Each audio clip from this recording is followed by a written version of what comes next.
Coach Gaffner, today we take on the Henry Ford College Hawks. We have them first. Yes, we do. It should be a great day. I think there's going to be some good wrestling. Our kids are kind of excited to wrestle again this week. They wrestled last weekend over at Port Huron, St. Clair Community College. And it was their first outing, so they were a little rusty. So now they've been on the mat, hopefully this week they'll be a little more relaxed and get a little better performance. Last week at St. Clair College, they wrestled Triton? They wrestled Triton College out of Illinois. We've been competing against them for years and years. They've always had a very strong program, and they're pretty tough again this year. And again, they had a previous competition, which I think makes a huge difference. So this will be the Jayhawks' second weekend of competition? Yes, it will. And it looks like we're going to be starting at the upper weights. I don't know if that's heavyweight. I think it is. I think that they're starting at the heavyweight bout. So I think it's Ivan Hernandez from Lincoln Park High School. And for us, it'll be Coach Brunger was over a minute ago, and I apologize. We have a couple of exhibition matches. Oh, okay. He was going to bring the paper back. Oh, okay. That makes a difference then, because that's not 125 pounder out there right now. And he came over here for the express purpose of not confusing us, and that's exactly what happened. Well, that's all right. So anyway, I think that is that's our 174 pounder. If memory serves, I think this is. Oh, that's Alex Trim. Yep, Alex Trim against Michael McVeigh. Okay, McVeigh is from John Glenn High School over in Westland. So, and he's a small heavyweight also. So hopefully this will be a pretty competitive match, and we'll see how the Jayhawks stack up. Trim from Scottville, Michigan, Mason County Central. Mason County Central, yeah. His father's the coach up there. Kendall Trim is a former Jayhawk. Yes, he is. We have a lot of them out there in the coaching ranks at different areas and different schools. Here's a fun fact about Kendall Trim. I lost my last freestyle wrestling match against Kendall Trim. At the Mona Shores tournament, I had the bright idea. This is 2 years after I was here. Had the bright idea that I'd wrestle 163 and 180 and a half, because why not? Sure, why not? So I finished a match with Kurt Sapp, who was about 5 years, 10 years out of wrestling. And I had a 3-minute break, and then I got to wrestle Kendall. It didn't go well. He headlock you? Everybody headlocked me. I don't think he headlocked me. I think he just hammered me. Oh. Yeah, he was a national qualifier for us back in the day. So he was very competitive, did a nice job for us. We've been very fortunate over the years where the gentlemen have chose to go to Muskegon Community College before going on to the four-year schools. And in fact, we have one this weekend. Bakar Hadwan, who was third in the nation for us a couple years ago, is wrestling for Life University down in North Carolina. And he's going to be an All-American. It's just working his way back. So he lost 4-3 in the quarters, and we'll have the opportunity to wrestle back and hopefully place and be an All-American, which will be exciting. I saw a picture of Mr. Hadwan on social media. Yeah, this is McVeigh, and it looks like he's continued his weight training at Life University. He's quite a physical specimen. Yeah, but he wrestled 197 here, and now he's down at 184. So he's really trim.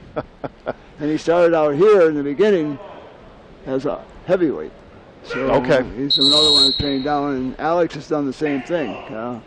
He qualified last year at heavyweight, 285, and has done a nice job of trimming down. Well, coaching at Whitehall, we see Scottville often, and as I look at Trim, I wouldn't recognize him. He's transformed himself compared to where he was physically last year. He looks great. Yeah. Yeah, he's doing a good job for the Jayhawks. He's made a commitment, and he's really trimmed down. He's getting the weight room a little bit and get a little stronger in the upper body. But he definitely is much more trim than he used to be. Well, it's interesting, isn't it, Coach, the way that... Did you get that? What's that? Did you get that? No. He's much more trim than he used to be. Come on. I got it that time. I'm sorry. No, that was a great one. I won't do that anymore then. No, keep them coming. Keep them coming.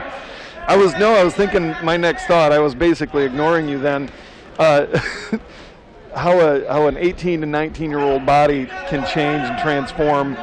There's so much difference between a 17, 18-year-old kid as they turn into 20 and 21-year-olds. They really trimmed down. See what I did there? Yeah, it did. You fit back in. Trim with an underhook there. Trying to fight off that single leg.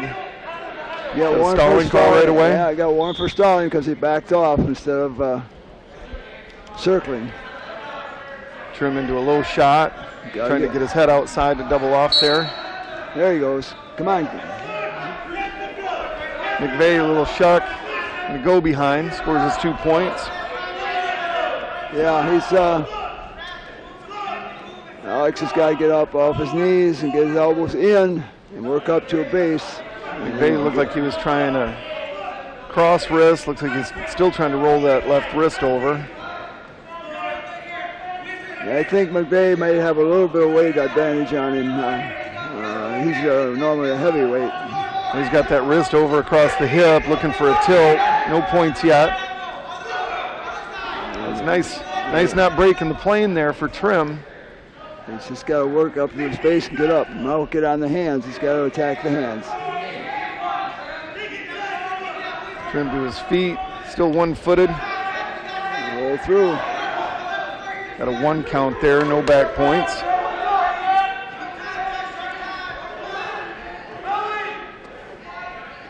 He's working.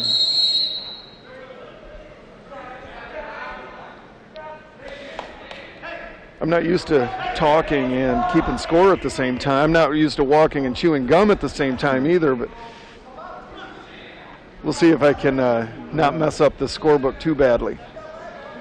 McVeigh out front, Trim on the leg. He's looking for a cradle, and he's got the wing now, and he's going to try to work the wing in a bar. Nice and tight across Trim's trachea. He took that out.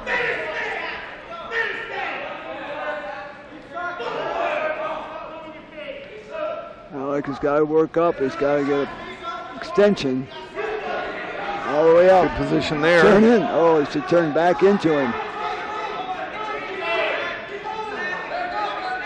Not quite able to kick free. Nope. He had an opportunity to score, and he just didn't turn and face him soon enough. Well, giving up that much weight, being underneath, when you get to your feet and the guy's hanging onto the shoelaces, you got to figure out a way to get that escape. He's got to pressure back into him and get him off balance, and then turn into him. McVeigh's giving him some opportunities coming out front like that. Alex has got to come up. He can't sit there in a little ball. He's got to come up like that. McVeigh found the old, called a lot of things, dump truck, cement mixer. He'll score back points there as time runs out of the first. You get 4 there. So and the first period, 6-0. Yep. Trim with a stalling call early. Yeah, he just got out positioned on the mat. McVeigh just pushed him out of bounds, and the rules in college now is that you have to circle and there have to be action on the side, or you're going to get 1 for stalling each time. It's almost akin to the freestyle push-out rule, isn't it? Right. Yeah. How do you feel about that rule?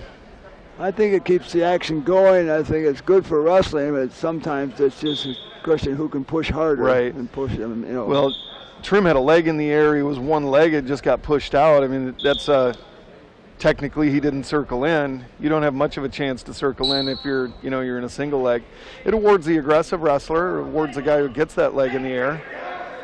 And he's got to keep McVeigh's weight on his hands. He's got to force him forward with that right knee and keep his weight on his hands, and then work for that power half. Oh, now he's sitting on his hip. Yep. He's going to score 2 at least. Sit on his hip. And backs.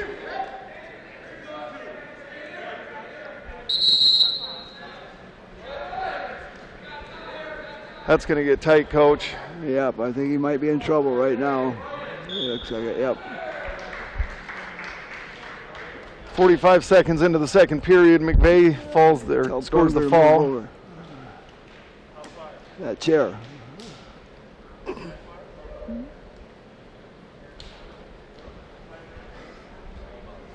So I believe that's the only exhibition that Mark said we were going to have before the duel. I believe we're starting the duel now. Looks like the 25-pounders are getting ready to go. Yep. And this is we're going to have a flip of the coin right now and decide the odd and even number matches. Who gets the choice? How many years do you spend as a head coach here? Off and on. When you add them all up? Probably about 40. It was a good run. I enjoyed it. We met a lot of good athletes come through the program, a lot of guys that were very successful and were able to go on to the next level. And so it was a good run. Jayhawks established quite a tradition. It started with Sid Heidema, who was the first coach here, and they won a national championship. And we were fortunate enough to place second, third, fourth, fifth, and so forth on. And so we've had a good run, and hopefully we'll continue to be successful. Mark does a great job with. He's a very organized person, and with his spreadsheet on all the state placers from last year and state qualifiers, we're hoping to have a good recruiting year. Is there any part of the head coach's job you miss? No, I mean, I guess the competition I miss, the camaraderie with the other coaches around the nation was always good. I always had a good time. So but I don't miss the day-to-day practice. I like the challenge of trying to help with recruiting when I can, and so I'm trying to do a little bit of that now. But it's. Well, you've maintained relationships with the guys that you've coached over the years. That also helps with the recruiting because a lot of those guys are coaches themselves now, right? Right, and unfortunately, a lot of the kids that we used to get here from the east side of the state, where those guys are back coaching, they're from high schools on the east side of the state, they're back coaching over there, so they have the option to go to Henry Ford, which is closer to home. So they're getting some of the kids that we used to get, but it makes it competitive and it gives everybody an opportunity to, nice, good lift. This is Ostrander, right? Yes, this is Ostrander here, and it's, I think that it's the other Christian Gerber. Because Ostrander with a quick body lock. Nice takedown there. Couldn't get the back points, but scored the 2. Yeah, he's a little small for 125, but he gives up a little size. But he's quick. He's from Chippewa Hills, which is a good wrestling school here in Michigan. And he's very competitive.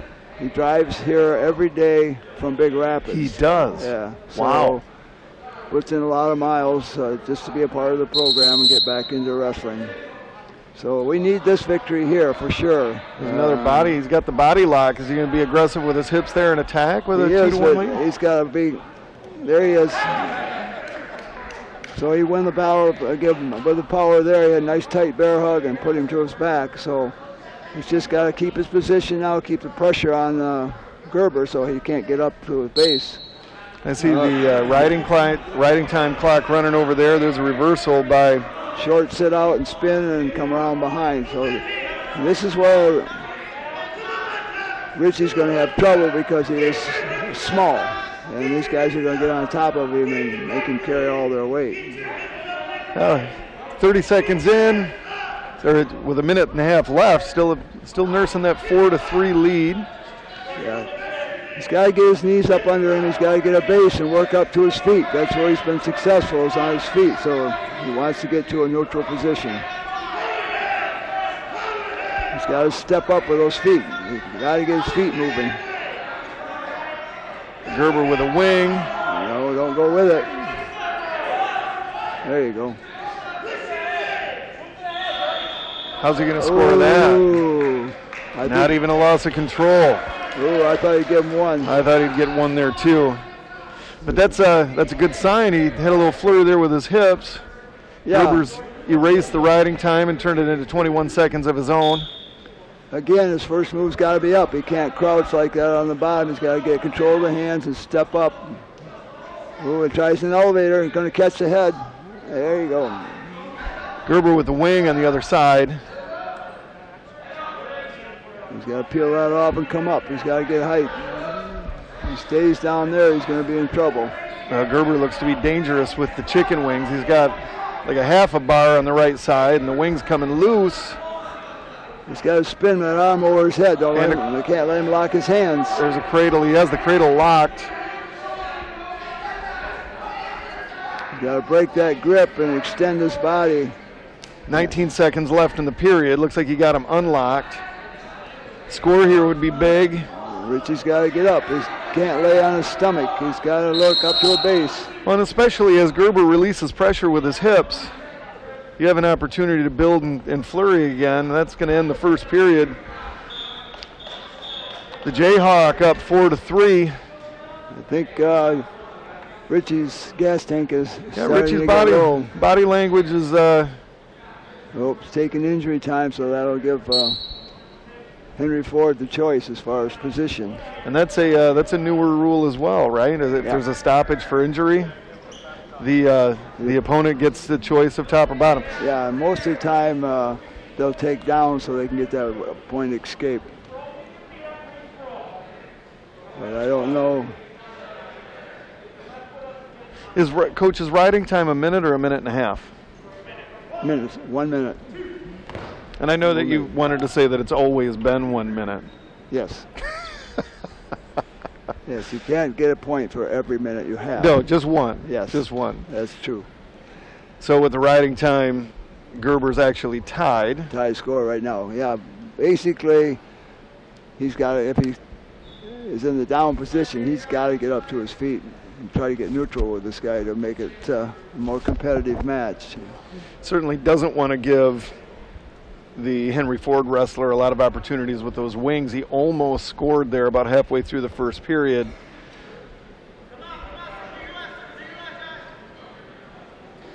As they stand next to each other, you can definitely see a size differential. I'd guess Ostrander's given up 7-8 pounds, maybe even more.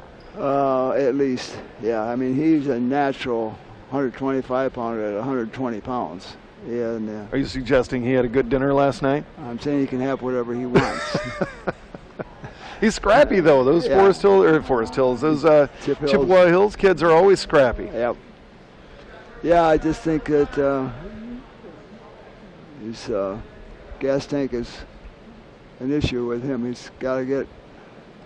Okay, so Henry Ford is taking down, so he's got to put pressure on him. He's either got to turn him or let him go.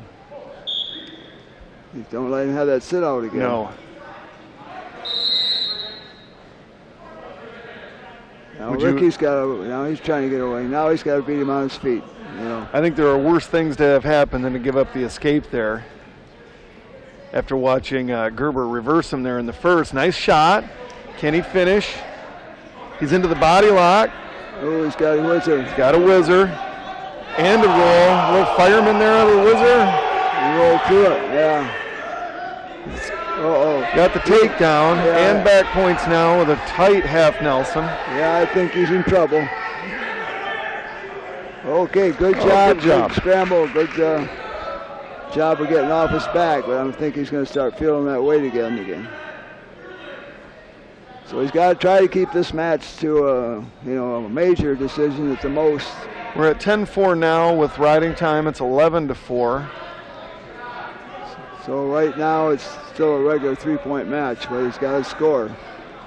He's got to work to get up to his feet again and try to get neutral. Try to work on the series. Now he's got to switch off to a double. Another scramble there is going to out the back to the ankles. That's a reversal. All right, that's good hustle, good scramble, but his body language is not good.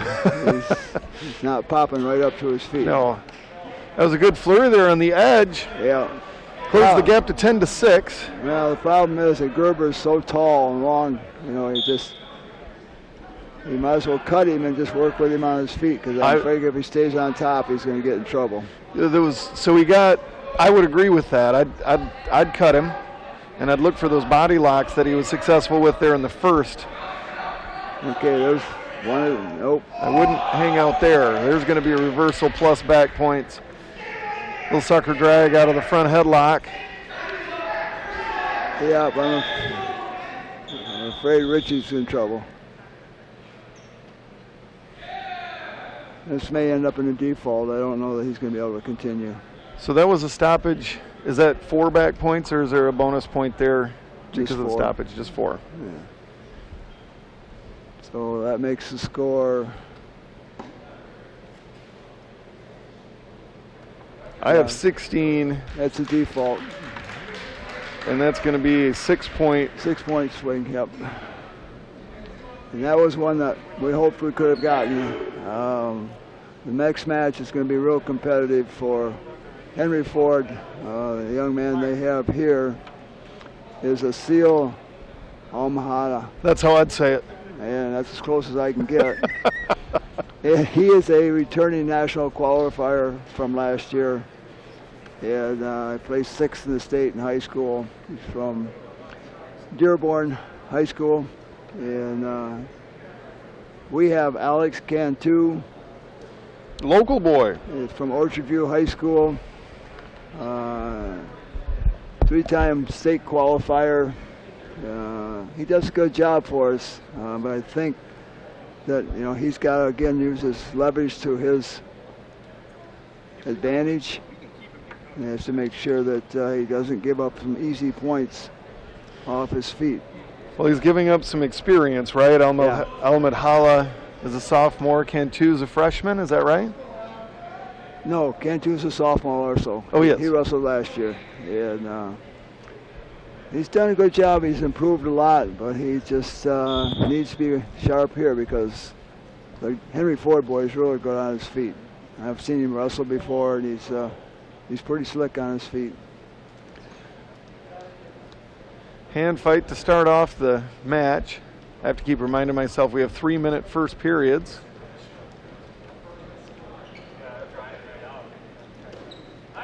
Cantu into a single leg with his head outside. He can't put his head down. You got to. Good scramble. Good scramble.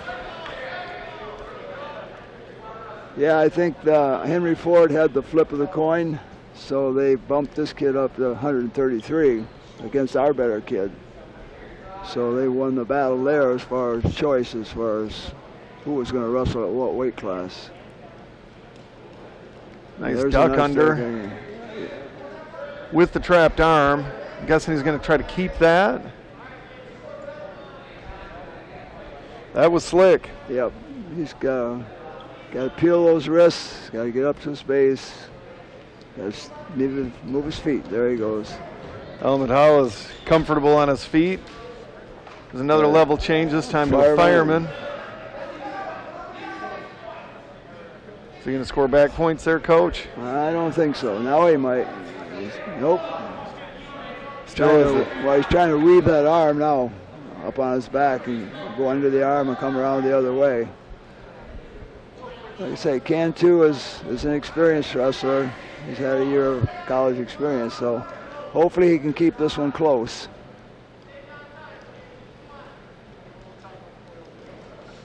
Another fireman. Yep. This time he kept the arm. He'll score back points with that one.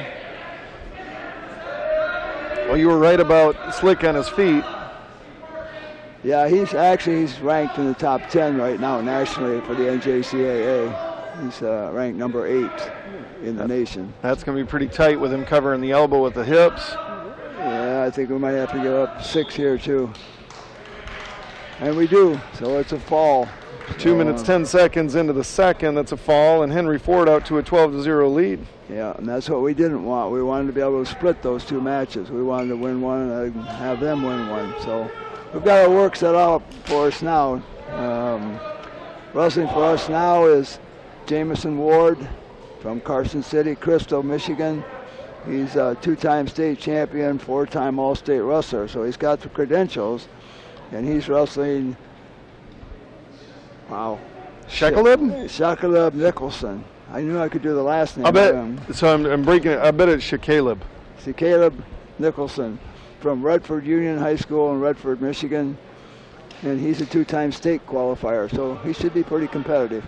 Well, if we're going to get bonus points back, this is going to be the guy to do it, wouldn't you say? Yes, I think he's got to wrestle a good match. He's just got to be in control. He's pretty slick on his feet also, so hopefully he'll be able to get us headed in the right direction as far as the win is concerned. I'm sure that the young man from Henry Ford is going to be quick, and so he's got to be ready for his shots also.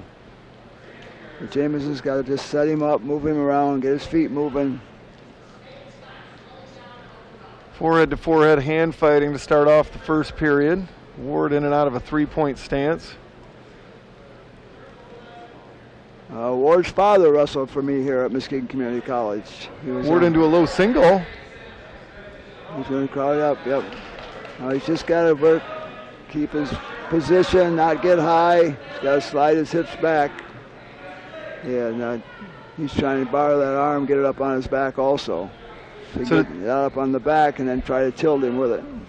Ward's father wrestled for the Jayhawks? Yes, Trent. His father, Trent, wrestled for me. In fact, he was on the team the year that we beat Central Michigan University, my alma mater.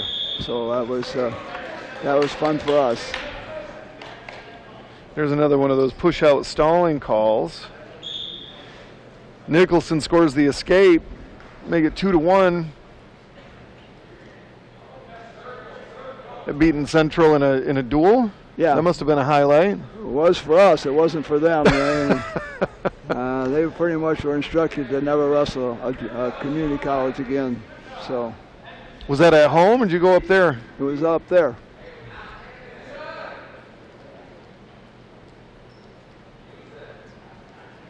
Imagine that was a fun trip back to Muskegon. Yeah, it was.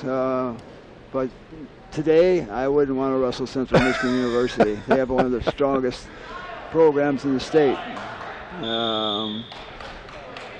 Very competitive. They just had the MAC championships last week, qualified 3 individuals for the national tournament.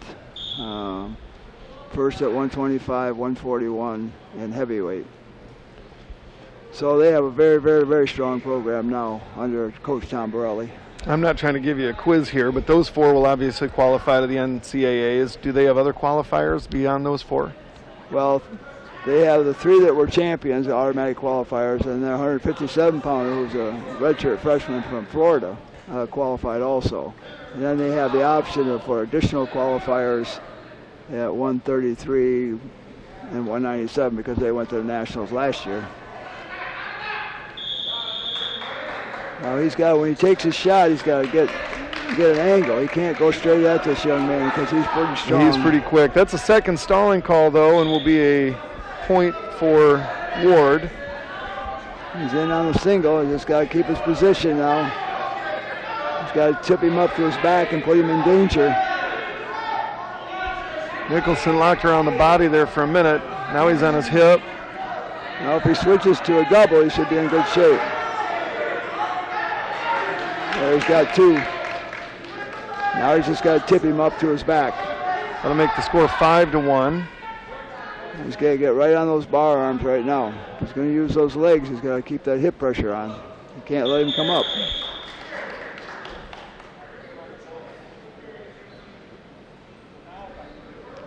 Ward defers. Nicholson's choice, he takes down. He's got to stop his initial move, gives weight on his hands. If he throws that leg, he's got to keep his hips up above the body. Nicholson escaped there after that initial takedown in the first.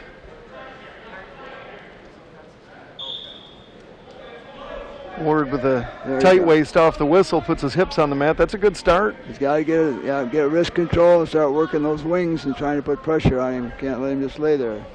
He needs to put him in danger. Would you say that Central dual win was the biggest win of your coaching careers in terms of dual meets? Well, yeah, at that time, it was quite an achievement.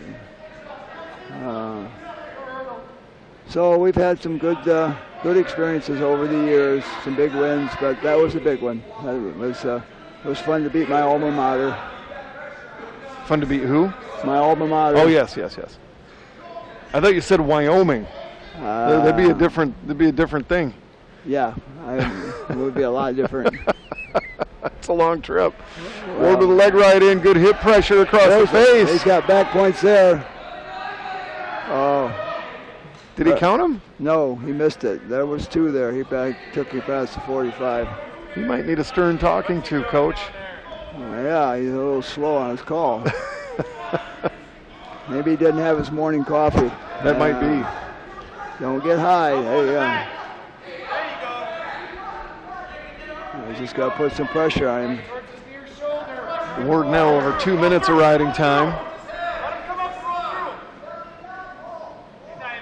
He just doesn't want to get in trouble here. He was ahead last week at Triton, and he got high, and he was ahead, and then got high and got pinned. So got to keep good position. Got to get his head up. He doesn't want his forehead on the mat.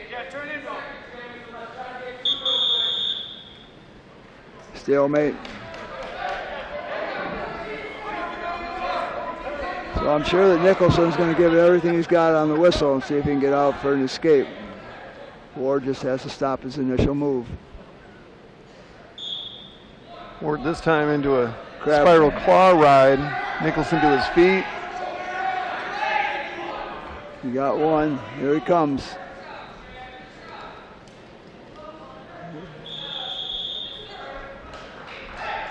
Yeah, but it's a pet peeve of mine when my wrestlers give up points with less than 10 seconds left in a period. Well, you see that so much in Division I wrestling, where these guys just in the last 10 seconds is always a scramble, to see who's going to get the takedown.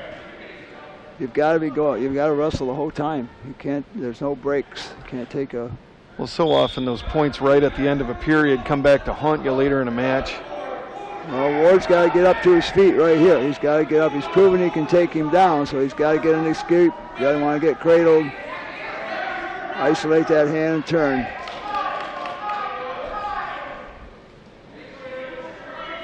That'll make the score 6-2. He's got his fingers interlaced. Minute and a half left. You'd like to get some bonus points where you can. Well, he's just got to keep wrestling with him. He backed out. He definitely slowed down a little bit on the edge there, didn't he? Well, I think he's going to come with everything he got, so Jameson's got to be ready to wrestle. He can't stall it out. He's got to stay on the offense. He needs another takedown just to ice it right now.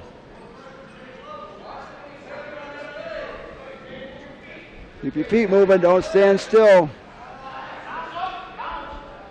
Up, up, up, up. With the riding time, it's actually 7-2. A takedown would be a major. He's got to watch the throw. He's got to watch the throw. Yep, he's going to take down the wrong way doesn't help.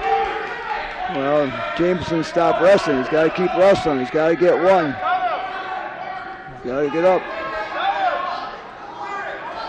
He's got to shake him up. He's high. He's got to shake him over the top and come out the back door. There you go. Come on. Come on. He's got to keep pulling him over his head.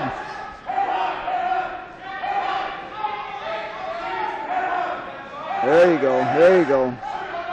You turn this into back points? He's trying to. Nope. He's going back to the figure four. No, I think this is where it's going to end unless Jameson gets in trouble. 20 seconds left in the period. Real good hip pressure there by Nicholson. Probably not going to score any back points with that. Nope, he's just got to stay out of trouble right now. Be happy with the decision. He's taking more punishment than he should to just get off the bottom. And that's the match. It'll be a 7-4 win for Ward. That'll cut the score, the team score, 12-3. Certainly would have loved to have some bonus points there, but Nicholson's game, that was a good match. Yeah, he came back strong. Jameson's just got to be able to wrestle the whole match and stay on the offense the whole match.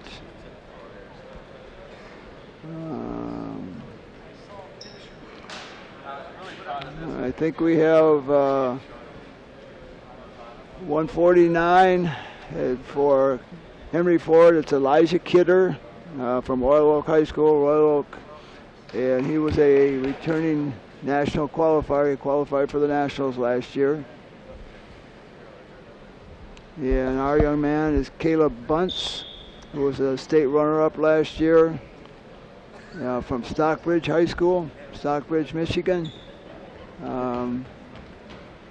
Kidder's a pretty tough individual. Caleb's got to wrestle his way and what division is Stockbridge? They're about Division III. I should know that. I snapped him right into his ankle. And he's got the front headlock now. Good recovery. He's got to tuck that head and go around. He's got to tuck his head and go. Otherwise he's going to get dragged off this. He's pretty, we'd call him long with his left arm. He's all the way around the head. He's shortened up now. It'll keep him, he's still pretty long in there.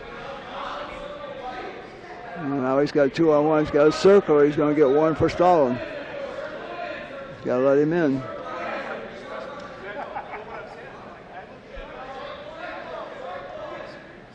He's got to circle and get position. Don't get out with him.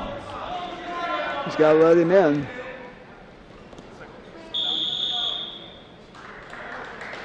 They'll call action on the side, so there's no warning for stalling.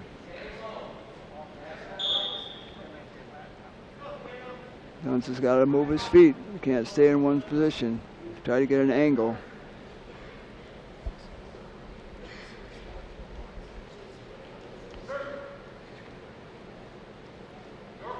Get some motion. Got to move around. Looked like Kidder wanted to try to get back into that Russian arm tie. Ooh, there's this. Now he's got to work. He's got a circle with it. He's got to bump him backwards. There you go. Good position here. He needs to kick the foot out. There he goes. Still got the whizzer. Kidder maintaining good position back to his feet. No, he can't turn your side to him. Shake him over. Shake him over. There's a takedown for Bunce. Good scramble. Good scramble. They don't all have to be pretty, right, Coach? No, they always count.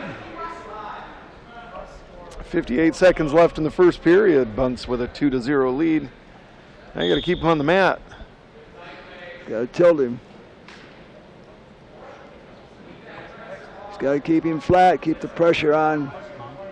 Get an arm bar. Try and tie up those wrists. Force him forward now. Keep the weight on his hands. Nice transition. And you got a hammer lock? Nope. Nope. He had it, but he lost it. Right there. I'm just a firm believer of staying underneath and going cross wrists. It's so hard to score from there. Now that's what you don't want to do, is just hanging those legs.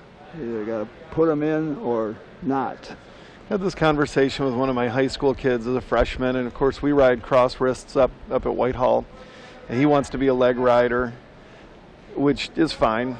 We have some kids in the room who do that, but you're right. You get across the wrist, and you can just steal quick points. This leg ride, he has good hip pressure. He's keeping his hips in good position, but it takes so long to score. Drives me crazy. Yeah, he's got to stay underneath them and get that cross wrist. If they just hang with the legs, they're always going to get in trouble. They're going to be end up in either reversal or reversal and back points if you don't have good position. Now he's got to score off his feet. He's got to be explosive off the bottom. At the end of the first period. There you go. 2-0. In pretty good position now, speaking of legs that are in way deep. He's probably going to end up in a stalemate if he doesn't elevate his head. Yeah, looks like he's going to be content to do just that. Got to be careful not to get tilted. He's trying to pull that leg across his body, and he's got to take it outside his hip. I remember that from my time here with you. Why would you try to pull that leg in tighter? Get it out of there. Yeah, he's just putting the legs on for him. And he did get the stalemate. He's just got to be explosive off the bottom.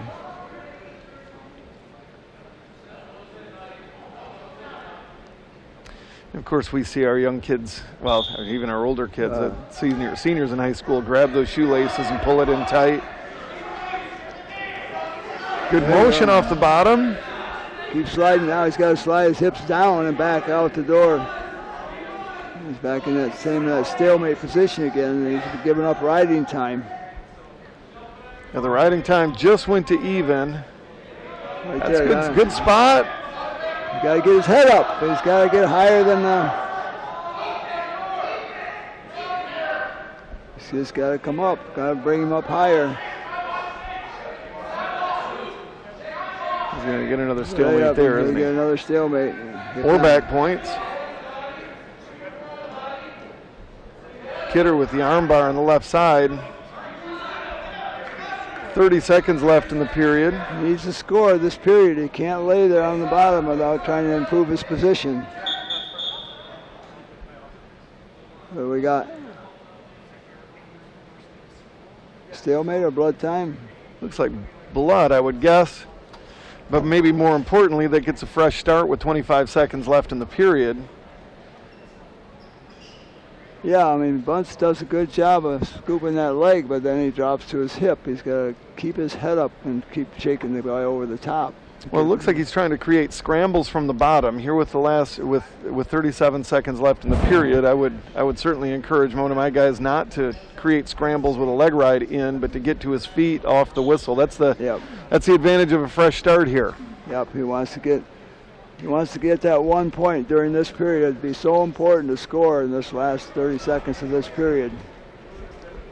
Well, undoubtedly Kidder will go down in the third if we can get a escape here to make it 3-0. The worst case scenario, Kidder scores an escape and a takedown and you're still tied.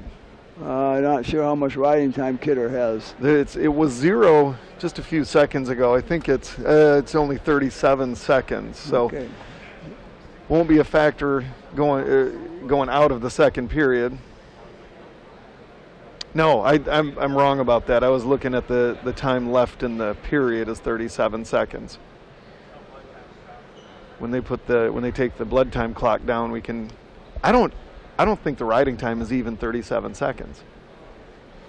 That's why it's so important for him to score this period. He can't get caught in that stalemate position again. So there's 25 seconds left in the period. There's 37 seconds of riding time. So mathematically speaking, it could be a factor. There's no movement off the bottom at all. He made no explosion off the bottom. He had to, there he is, get it up and take it out of his crotch and shake him over. Now in high school, that'd be a definite stoppage. In college, not the case. Depends on the referee. Yeah. Are you surprised that didn't get stopped? Yeah, both legs in. Now he's not going anywhere. So that's the end of the second period. Bunce chose down and stayed there. Now how wrong was I? I was 1 second off. Riding time is a factor by 1 second. Nicholson with 1:01 of riding time. And chose top. Bunce chose down, so I'm not sure why he did that. So Kidder chose top in the second. See, just followed him around that switch. He didn't hip ice his legs. Now he's going to be on the bottom. He's got to get off that bottom. Otherwise, he's going to get warned for stalling if he doesn't start moving on the bottom. There it is. Shake him over. Kidder's hips do slide off to the side. I mean, there's some opportunities there. And now he's got the cross body right. He's got his hips up on top, so it makes a big difference. He should try to snag that head or arm and try to pull him down.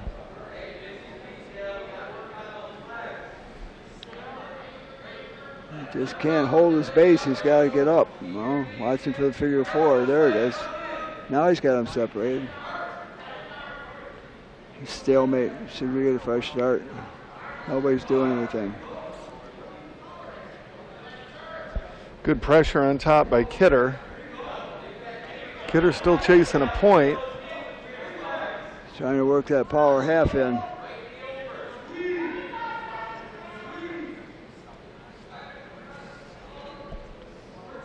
Trying to elevate there, the stalemate there. What's the time on the clock? 40 seconds left in the period.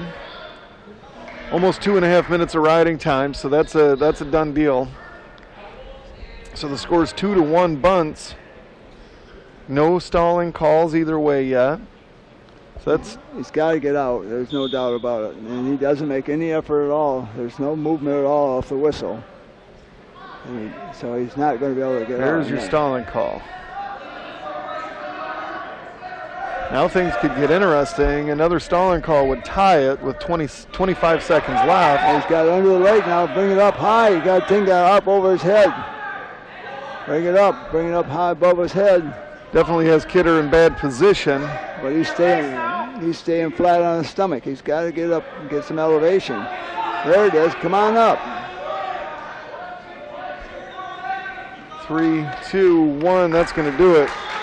Bunce wins a barn burner. That was not a barn burner. Bunce wins a close one, 2-1. And that'll cut the team score in half, 12-6. Yeah, to 157. He could have been a lot more decisive. You got to get off the bottom. If you're going to win in college, you have to be able to get off the bottom. You cannot lay down there and just not make any efforts. So it's a good win, big win for him, but beat the pretty good kid. But I think he could have been a little more aggressive. So is this one Sampson or Jimenez? This is Sampson. This is Alex Sampson from Muskegon. He is a North Carolina state champion, placed in the Super 32s. He's from Wilmington, North Carolina. He's a pretty tough kid, pretty slick. And he will be wrestling Gabriel Lee from Summit Academy. We actually had a young man here, T.J. Barnes, that was from Summit Academy. That was an All-American for us. Lee rode a front headlock out of bounds there. Sampson all the way from North Carolina. Oh, a nice arm drag. He's pretty slick. I mean, he's has some credentials. Again, it's a situation where he's just got to keep it under control. He's got to be able to stop this first movement off the bottom, and there he goes. Again, they're putting the legs in it. His hips on the mat. He just got to be careful. What is our connection with North Carolina? Actually, my understanding is that Alma College actually put us on to him. And he was looking for a place to go, and Mark was able to contact him and expressed an interest. So I think he's got some potential. He just got to see now. They've got to put pressure on after they're going to stick that leg. There's a 4-point near fall there, making the score 6-0. Looking to split him. There's points. You should get 4 out of this one. Referee holding the 4.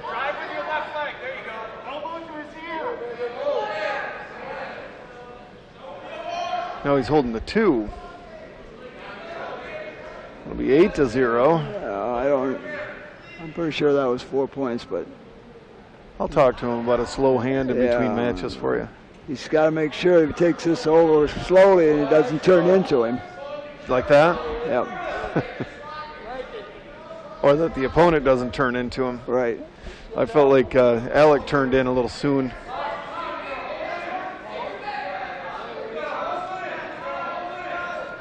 He's got to sag back. Get on the other side where you can see it. Sits through. Nope, he's going to lose it. Another 4. I'll make the score 12-0 with 50 seconds left. A little bit high.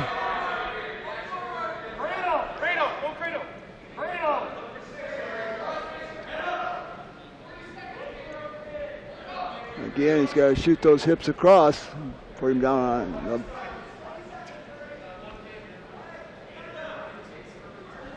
Some people call that a helicopter ride or a flying Turk, whichever one you like. Sorry, I keep stepping on your toes, Coach. Literally, not verbally. Got to hook that wrist.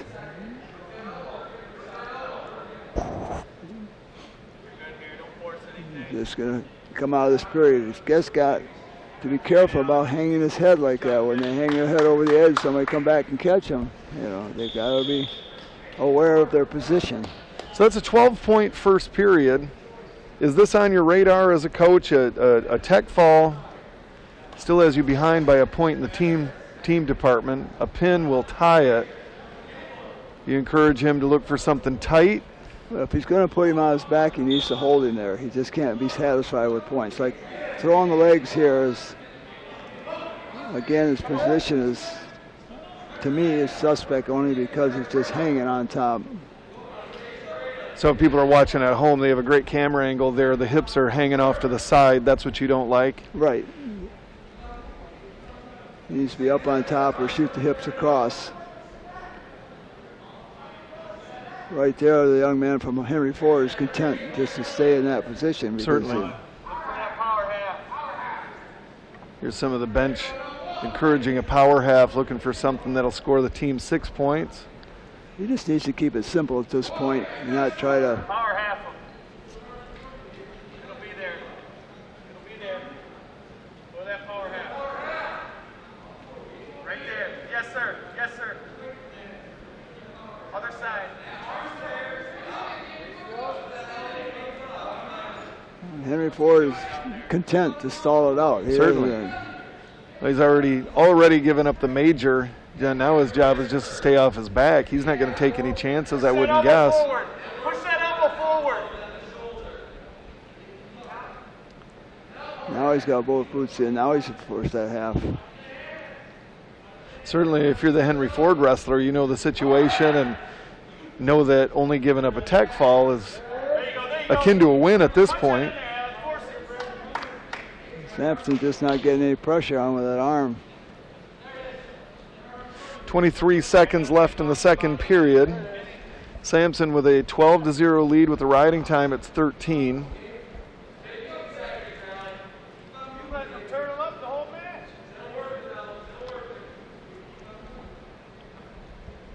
5 seconds now, and that's how this period's going to end, 12-0.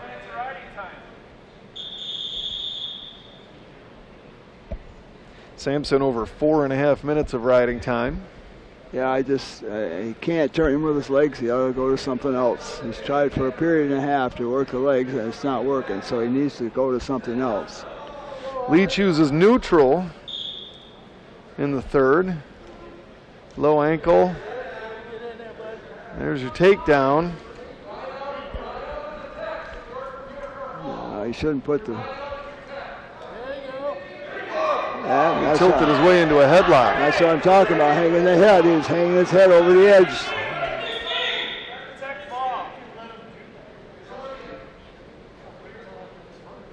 That headlock come illegal? Well, it's a tech fall. Oh, tech fall. So he got to 5, which is great. But I think he could have got a little more momentum going and put him on his back. He had the opportunity. So after 157, the team score is Henry Ford 12, Muskegon 11. That'll bring us to 165.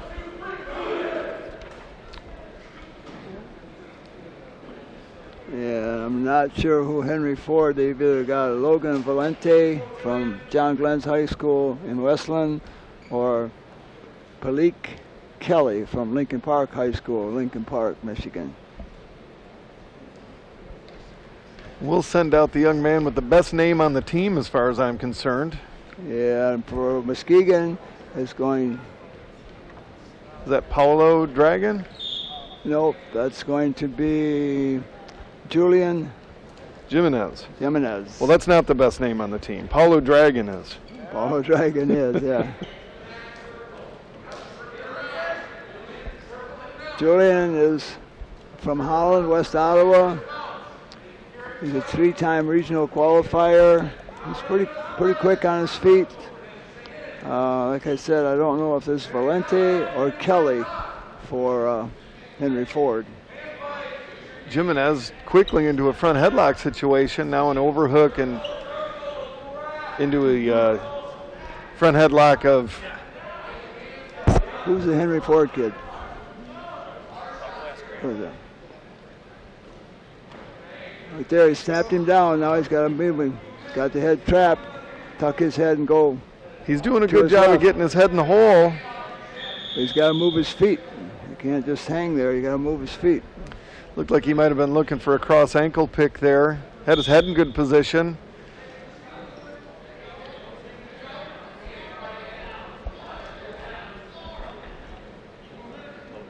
Okay. And the young man from Henry Ford is Logan Valente from John Glenn High School in Westland. Valente with his own front headlock now. He's got to control the hands, come up, get a fresh start, don't get in the upper body. He heard you.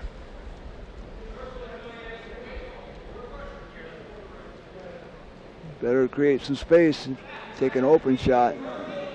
Get him off his head. It's hard to shoot through that hand, elbow, head. Yep, there's a nice. But he's not circling, he's just reaching for the leg. Getting to the leg and then stopping. Won't score in college.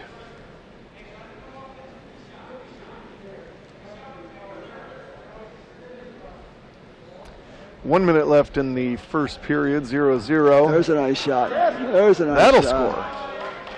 Got him on his butt. There should be two. Can he get his right hand to the hip? Valente must be blocking that right there. He goes. Right there. Almost backs. Now he just got to hold his position, break him down, chop that arm. There you go. 30 seconds left in the first period. Jimenez 2, Valente 0. He's got to chop the arm. No, he's trying to throw the legs. And again, these guys that throw the legs and don't throw them right, he's going to get in trouble. That was dangerous throw. He had to step quite a ways to get that leg in with Valente on his base, and Valente caught it. Lucky to still be on top here, Coach. Yes, we are. Now he's got the wing, and now he can take him over. More of that in the second and third period. Yes, he has to keep position. Yeah. Scores 2-0. 35 seconds of riding time for Jimenez. He's got to stop his first move, tie up an ankle, tie up an arm, force him forward, keep the weight on his hands. Near side cradle. Does he have it locked? Yeah, he does. You got to take it back. He doesn't want to do a suicide. No. He's bumping him. Love to see him get that left knee in between. Oh, let him have it. He panicked. As soon as he touched his head, he panicked. And Valente will score the escape. There he's got it. Now he's got it, 5. There's point. There's point. Some back points there.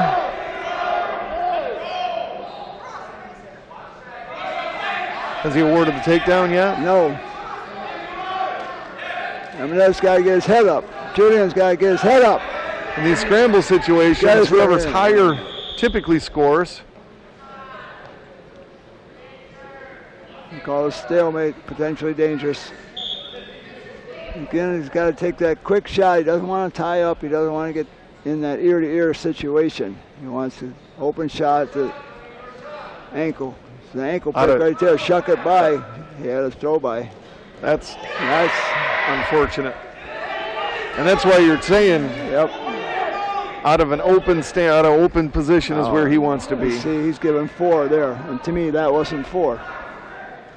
I think Henry Ford got the benefit of the doubt on that one. And the fortunes have changed. We've gone from 2-0 to 7-2. And along with it goes the riding time advantage. You've got to get out right away and go back on the attack. Absolutely. A score here with 24 seconds left. Get you back in it. There's a caution on top. You get a rolling start there, Coach? Again, there's no more, but there's no position. No, he's got an inside arm around the waist. Left hand to his hip will score 2 and maybe more. He's got to lift the elbow now. Lift the elbow. He doesn't put him in any danger. Lost the elbow. Nope, now he's just hanging on him. He's just hanging on him. And that's time.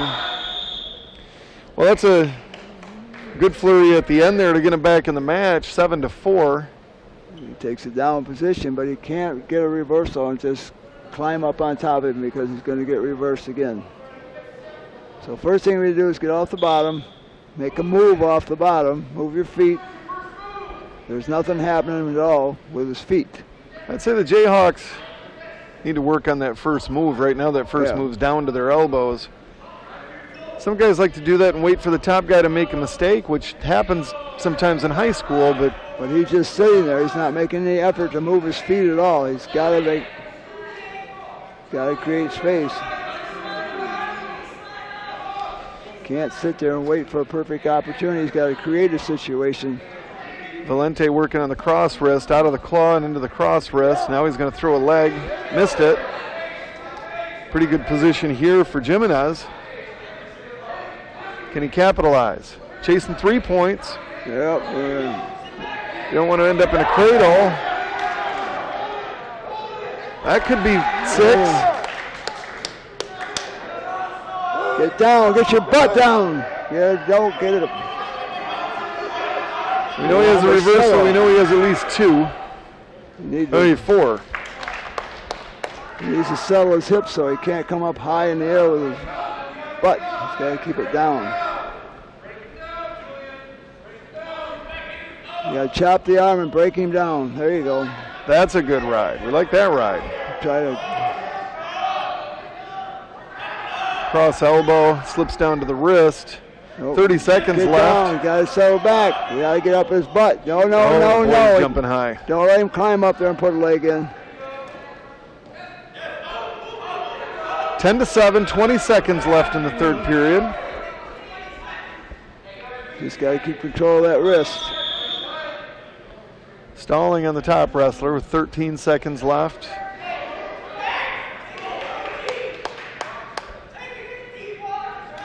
Riding time not a factor. Got to pressure him forward. Kick it out. Kick it out. Kick it out.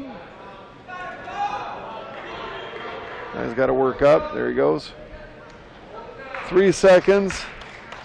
Nice scramble at the end there. Saved it for Mr. Jimenez. Well, that's the whole key. If you have to move on the bottom. You know, you have to create a situation where you can score. You cannot do that with your forehead on the mat. That'll give the Jayhawks a 14-12 lead going into the 174-pound match.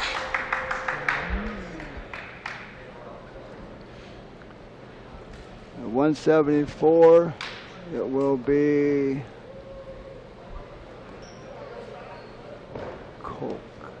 Kyler Koch from Fremont, Michigan. He's a 3-time regional qualifier, 1-time state qualifier.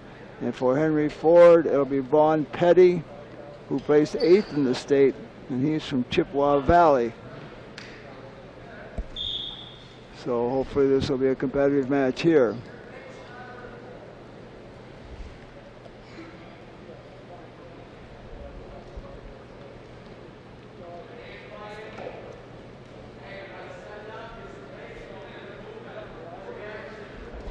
Sprawls, pressure on the head, pressure on the head. Petty into the single leg, Kolk with a whizzer. He wants that cradle. He's got that cradle. Living dangerously there. Remove his feet, pressure back with his head. That's stalling, taking him out of bounds. That's good hustle, came back with a switch. Certainly. Petty with a takedown. 30 seconds into the first period, leading 2-0 over Kyler Koch. Koch down. Got to clear his wrist. Can't let him tie that wrist up. Koch onto the near wrist. Koch cleared it. Now he's got to bring his hips up.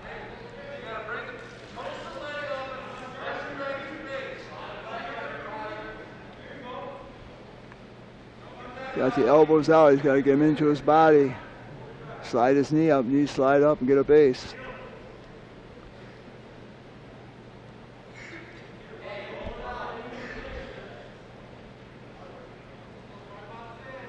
Roll your wrist, peel the wrist off. He's got to get that wrist free or he's not going to go anywhere.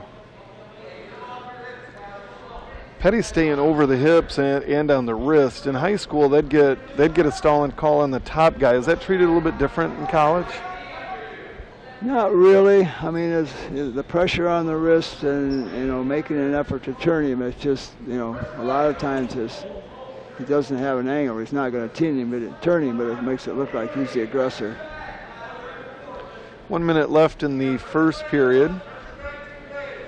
Petty with a 2-0 lead over Kyler Koch.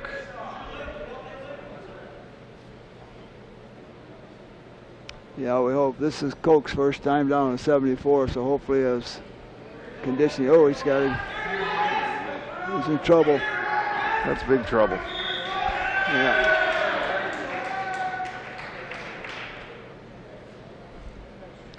So that's going to give Henry the Ford Hawks 6 more. 18-14 in favor of the Hawks as Petty pins Koch. Yeah, he just kind of turked him over without much resistance. Well, when you hang out on the bottom, the longer you hang out down there, guys will figure out a way to turn you, and sometimes in tight holds.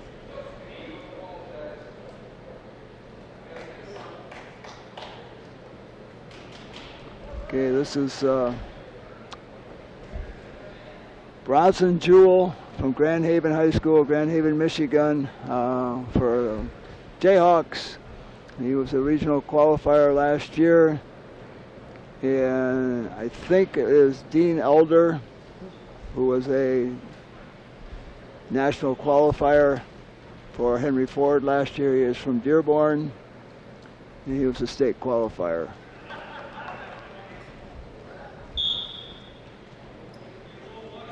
Bronson did a good job last week. He was our most aggressive wrestler, and hopefully he will continue. There's a shuck. Living dangerously there with the over and under on the edge. He's pretty strong. He looks pretty strong. I was a little worried about him there for a second. Started with a nice headlock or front headlock. I think I'd go back to that and see if I could score off that shuck. Elder with an underhook on the left side. He's got a pummel inside. We've got to get inside control. Now he's trying to work that drag. It's not. Telegraphed it a little bit, Coach. Yep. Again, Get into a body lock.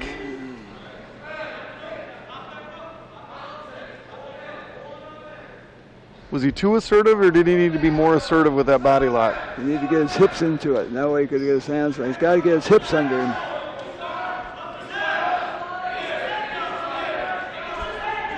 Jewell into a single leg on the edge. Right there. Now he can get in, lock that arm, pin that arm in.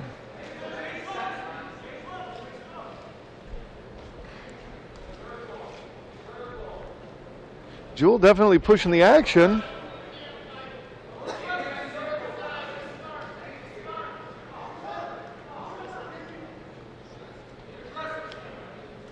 There you go. Nice shot. Double Very up. nice shot. Get the takedown. Jewell with a chin whip situation. Couldn't get it. Tried to secure a cradle without getting control of the leg. Yep. Well, it looked like he was going to chase the head, getting greedy, looking for back points. If he'd have chased the hip, I think he'd have scored there. Now Elder in with a front headlock. Jewell on his knees. 47 seconds in the period. Jewell with a nice front headlock, cross ankle. No, get up, get up, get up, get up, get up, get up, get up. Elder with the takedown. That could have been much worse situation. Yeah, that was Jewell. Could have went either way. Well, that action over on the edge, Jewell had him taken down. I think if he'd attacked the hip, he'd be on top right now. Instead, he went for the head, looking for all the marbles. Yep. He's got to get a base up so he can move. He's got to get. You know, the Jayhawks on the bottom position have got to get their heads up and move their feet. So that's the end of the first period. Elder with a 2-0 lead. Jewel pushed a lot of pace there in that 3-minute first period, though. Maybe get some fatigue into this Henry Ford wrestler, who chooses down. Of course, they haven't fatigued very much so far in this duel. Well, he's got the wrist now. He's got to put him on his hip.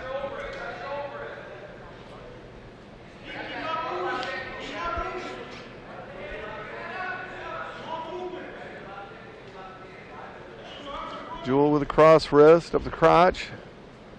Trying to roll that wrist over. Try to get the arm up on his back if he can. You're talking about the bottom wrestler wrestling with his elbows in, and Elder doing exactly that. He's got the wing, but he's got to put pressure on him. Can he tilt him here with the wing? There he is. He's going to get 4 out of this, coach. If he's quick with his hips coming up, he can... Come up now, come up. Keep the wing. Now he's got to bar the arm on the other side. There you go. Run the wing. Now he's got to put the wing in deeper. This No. could get interesting. Got a 4-point near fall there. Approaching a minute of riding time, too. This has been a pretty good period for Jewel. Now he's got to get the arm up on his back if he's going to ride him.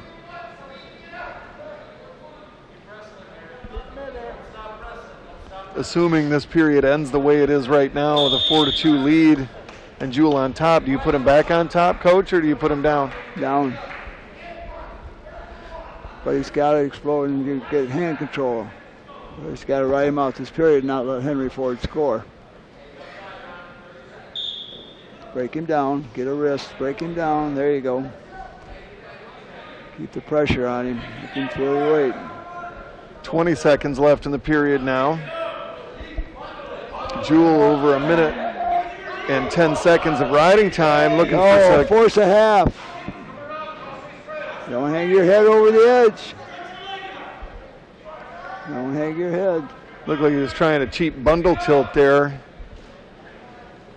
You must have learned that from Coach Brunger. Brunger bundle. The Brunger bundle. It's the end of the second period. Jewel with a 4-2 lead. Take down.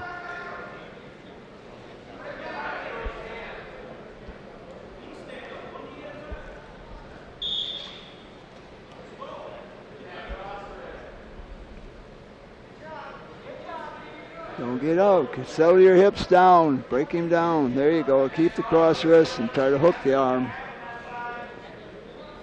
I like the idea of Jewel going back on top, but he's got to ride tough, and he has to be, I think he's got to be a little bit conservative. Don't take chances going way out front.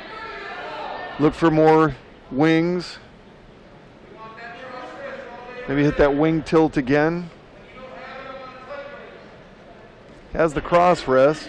Doing a good job of keeping Elder's hips on the mat. Yeah, he's got to pick that knee up. He's trying to lift the whole body. He's just got to lift at the knee instead of trying to lift at the crotch. Break him down. Put the pressure on.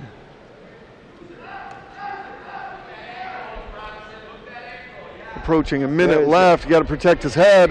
Get off your head. There you go. 1 minute left here in the third. Oh, don't let him set up. Escape for Elder. Get up. You got to get up, Brunson.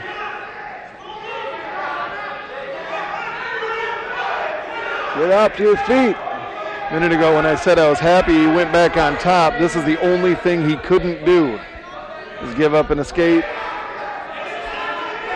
4-3 now. Pressure, be ready. Be ready for the roll through. That's what he's looking for, isn't it? Oh, now down to the Jewel to the leg. Circle, stay low. 15 seconds left in the period. 4-3 Jewel. 10 now. That's gonna give Elder a takedown and a 5-4 lead with riding time. We're tied. Not too big of a man to say you were right, Coach. Putting him back on top might have been. I'm not sure why they put him on top, why they didn't take it.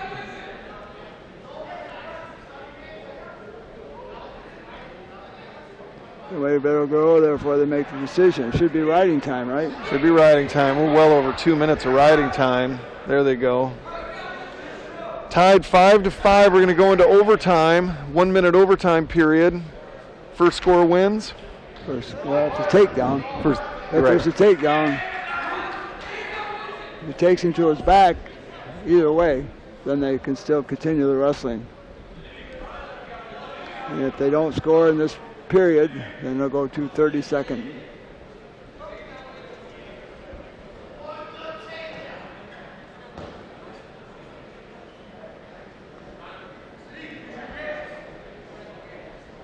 Who's the coach at Henry Ford? Grant McKenzie. He started the program. They started out as a club, and he just hung in there and put a lot of work into it. And finally, they wanted to recognize it as a varsity sport. So he's done a real good job, and he's a hotbed for recruiting, high school recruiting. Do you know what his background is? I believe he wrestled at Olivet College. Okay. Certainly fired up over there on the Henry Ford bench. I think he wrestled 142. Do you think so? No, I do. I know so. You're an encyclopedia. I believe you. Not sure why that took so long. You and I had it figured out quite a while ago, but here we go in overtime. Here comes a quick shot. I thought it would be a quick shot by one of them.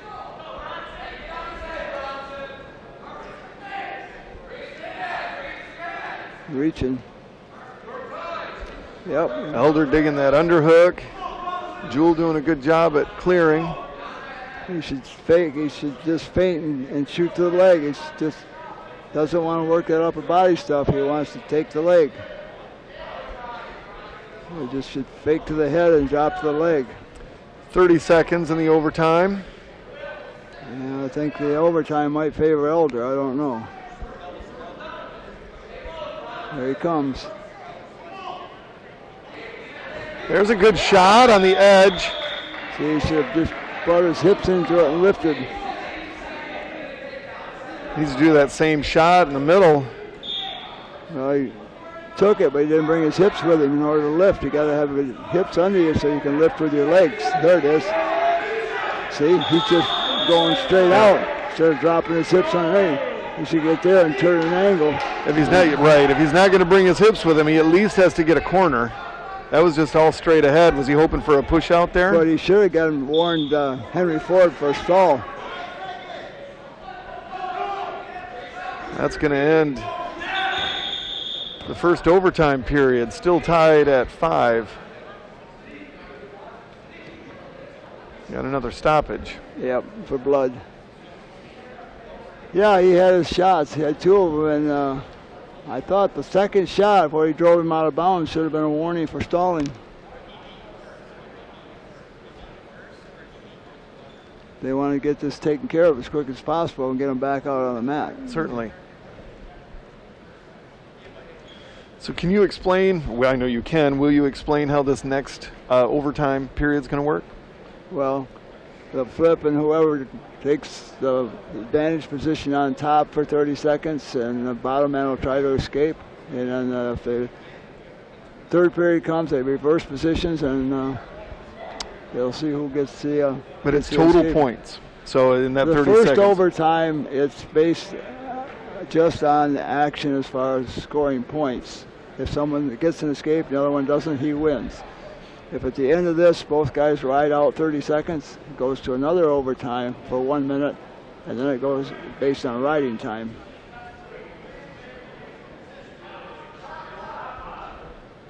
So the key here is for Jewel to get away and to chop the arm and ride the wrist. And I don't know why they're having so much problem over on the clock. That's some confusion over there, Coach. Well,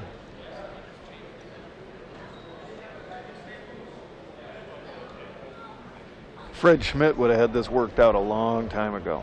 yeah, I don't know if think they're having problems with the clock. It should be Tiedemann because I want to.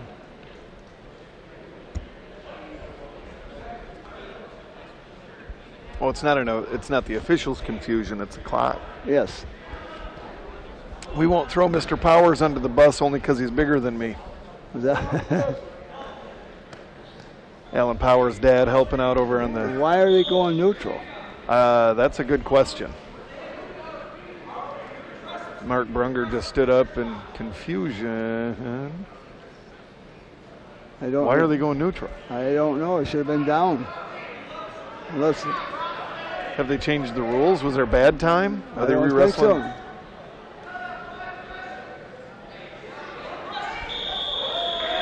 He's got, bullshit. That's the third time Jules wrestled out of bounds and no stalling call. 5 seconds now.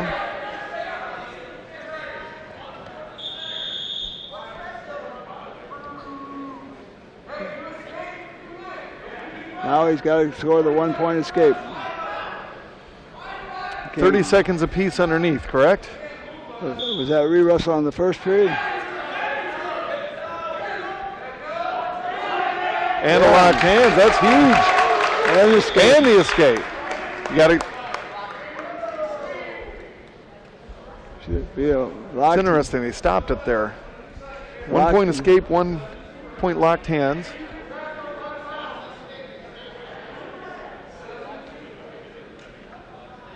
Are they talking about whether they stopped it before the escape? He doesn't. He gets to continue the move. Exactly. I'm wondering why they stopped it at all. So it should be. Should be 7-5, and they should still be wrestling. No, he just don't want to tie up. He doesn't want to tie up. That's all that guy wants is to get the underhooks. Control his hands. That's it. Control hands. There's two. But they will wrestle. They will wrestle the next 30-second period no matter what, right? That was a huge overtime. They don't wrestle the other. I'm confused. He chose down. It was right out. Henry Ford guy took neutral position. The first over 30 he seconds. did. That was an interesting 30 choice. seconds. He thought he could get the takedown. He did not want to go underneath Jewel because he hadn't had any success getting away. Okay, that's what I misunderstood. So it was a 9-5 win for Bronson Jewell over the national qualifier. That's a good win for him. Yes, that was a good match. So, and he had the advantage several times. That makes the team score 18-7 in favor of Henry Ford. That'll bring us to 197. 18-7. 18-17. Yeah. Is that what I said? No, 7. But that's close They took enough. a bunch of points from us, Coach. So this is from Muskegon. It's Tyler Hill, 2-time state qualifier, state runner-up, NJCAA qualifier last year at heavyweight. He's trimmed himself down. And for Henry Ford, it's Cage Dye from Bedford, Temperance Bedford High School, and he was a high school state qualifier. So he comes out of a very strong program, yes. Temperance Bedford. So he'll be tough. Tyler Hill is quick. Nice knee pick. Tyler Hill can be very explosive. I don't know what's happening on the clock over there. Where'd Ty go to school? Tyler Hill is from Stevensville Lakeshore. Okay. Which is another very strong high school program. The Stevensville Lakeshore kids tend to be explosive on their feet.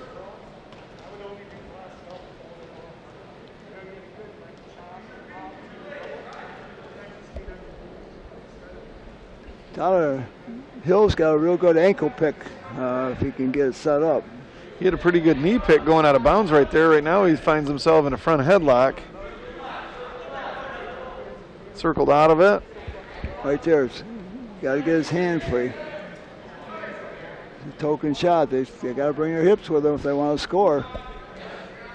Dye did a nice job of controlling his right wrist I think he remembered that knee pick from a minute ago. Dye's taking away some offense there with that hand control. Minute and a half left in the first, no score. 1 point duel right now with this match and one more left.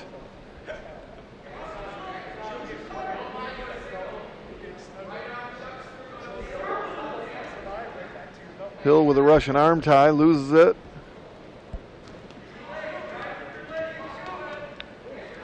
Got to pummel in, got to pummel in. Had Dye in there with 2 underhooks He's and gotta pummel almost a in. body lock. He wants to throw it. Hill living dangerously, blocking the left hip, or his right hip, Dye's right hip.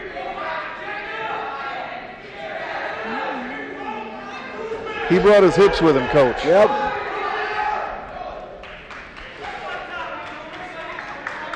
Takedown for Dye gives him a 2-point lead, 34 seconds left in the period. Score here would be quite important. He's got to get one on. He's got to get a point this period. He's got to get up off the bottom. Hill with his hips off the mat, but his forehead on it. Now his head's up. 15 Step seconds up. left. He's got to get a point. He's got to go all the way up. Go all the way up. Cut in. There you There go. he is.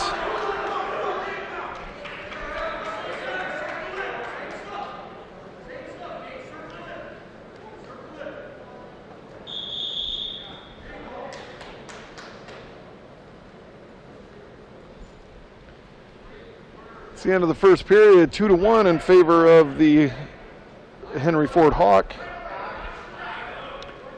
I missed who chose what. I'm assuming the Hawk chose down. Yes.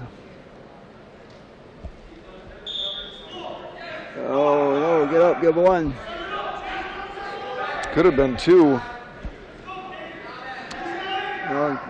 Hill has to go to work now and set something up. He's got to get something set up and make the attack on, looks like Dye is pretty solid as far as fundamentals are concerned. Well, Dye's doing a good job at controlling Hill's left hand, which little drag try there. Hill's trying to knee pick, ankle pick with his left hand, but Dye's doing a good job at isolating it. 3-1 in favor of Dye.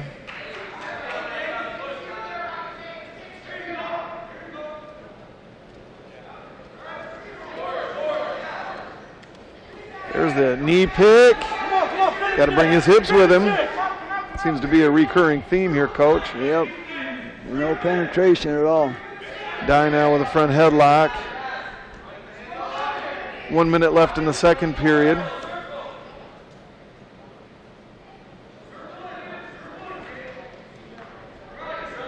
Gotta put some pressure on him. Try to slide back or slide under. There you go. 30 seconds left now.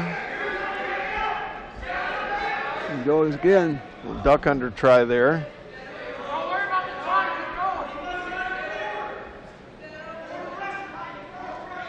So far, riding time not a factor, just 28 seconds in favor of Dye. Dye with another front headlock. Hill's got to get control of his hands. Both kids looking at the clock. I wonder if fatigue could be a factor here in the third. I think it's beginning to. 3-1 in favor of Dye. Hill will go down. He's got to explode off that whistle. He can't drop down. Hill did escape in the first period, right at the end of the period. Come on up. He's got to get up. That was not the motion you were looking for, was it, Coach? I haven't seen much of that motion today. Too much forehead on the mat. Come on. Step up. Step up. Get him off the ankle. 5 seconds. There he goes. Turn. Turn. Turn. Oh, no. He froze. He froze. He had That's the arm trouble. up here and he should have spun over the head with it. Yep. turned in and left his arm up above his head. And that one's going to put the duel out of reach, 24-17. Hill holding his shoulder. That when Dye came out front there, that was a lot of pressure on the shoulder. That'll take us to heavyweight. Ooh. This will be Ivan Hernandez from Lincoln Park High School in Lincoln Park, Michigan. He's a Michigan High School state qualifier at 215. And for the Jayhawks, it'll be Alan Powers. He's a 4-time state qualifier, a 2-time All-Stater. Where did he go to high school, Coach? Whitehall High School. I thought they dropped their program. I didn't know they were still wrestling in Whitehall. Yeah, they got some coaching, so they decided to keep the program. I had the pleasure of coaching Alan for 4 years at Whitehall. What a great kid. He's bigger than he was.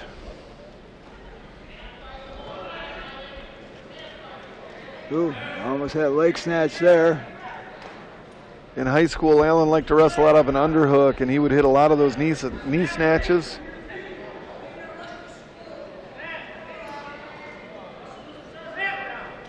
There he is.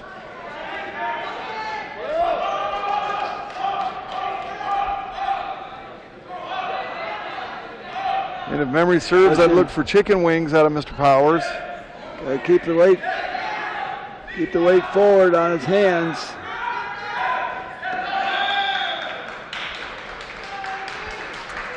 There's an escape for Hernandez. Makes the score 2-1.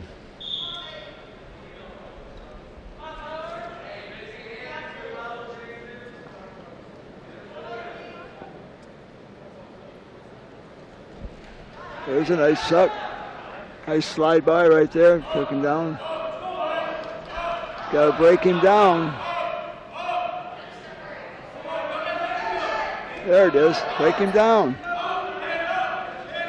Alan doing a nice job of riding over that ankle, looking for a cradle. That's a lot of girth to be cradling, I think. He's going to bundle that arm up, I think. Oh, he's getting high. Minute 25 left in the first period. Allen leading 4-1.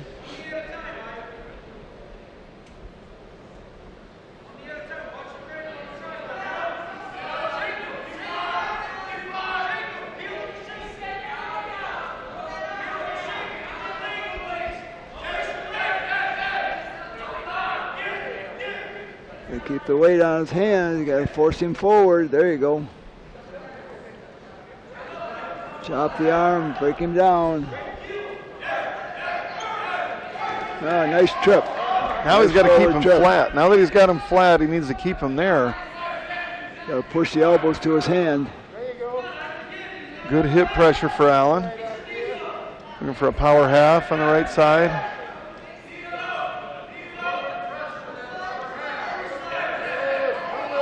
Gotta get out to the side. I like the way he rides over that ankle. He's got to keep that hook and keep pulling it towards him. Whoops, get a little high. He didn't listen to you. 15 seconds left in the period. Powers up 4-1. Chop the arm right there.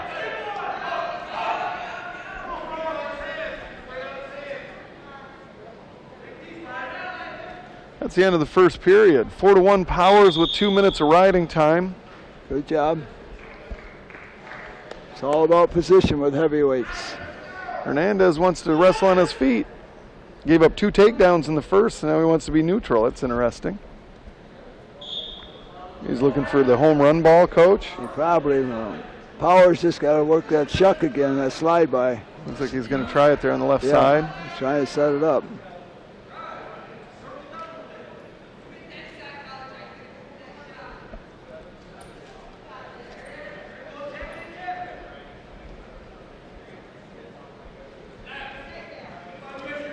Ooh, good shot. So careful, careful. I don't like the way he jumped over hips out of that whizzer, but he didn't hurt him, but could have. But he kept his head elevated. He kept him up. He was above Hernandez's body, which is the key in wrestling.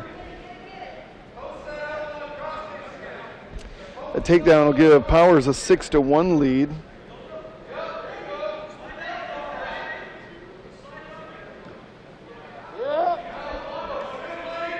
Got a crossface looking for that bundle.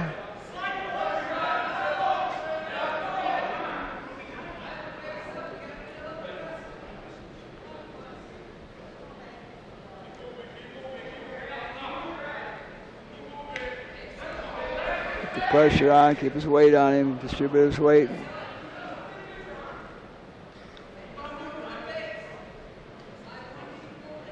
He needs to get that arm up on his back, get out to the side. Absolutely. There it is. Can he come off in 2-on-1 on that bundle? Looks like he's just kind of in a claw there. Yeah, basically just a crossface bundle.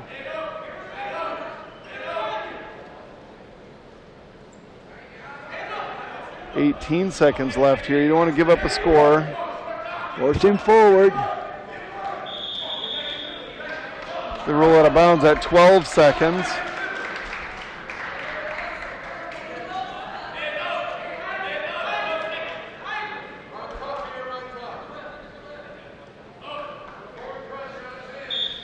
Pressure forward. There you go. That should end the period. 5 seconds left. Powers on top. He's locked up riding time. Well over 3 minutes of riding time, so that'll be the guaranteed point at the end. Powers wants neutral. 6-1. Dual meet has been decided. Henry Ford with a 24-17 lead. A pin here would make the Jayhawks score 23. There's a snap down. Very nice.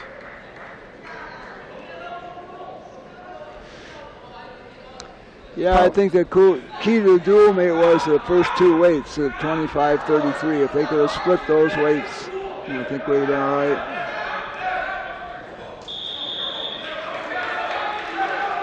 Well, anytime you give up 4 pins in the same duel, it's going to, with 10 weight classes, it's going to be hard to win. Yep. Pins at 25, 33, 74, and 97.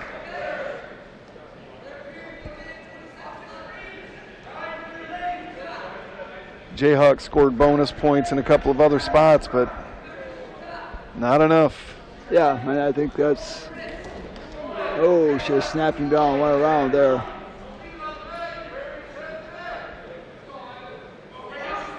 It's Henry's ranked right now, right, Coach? Yeah, I think they are 19th maybe. There's a stalling call against Hernandez as they go out of bounds.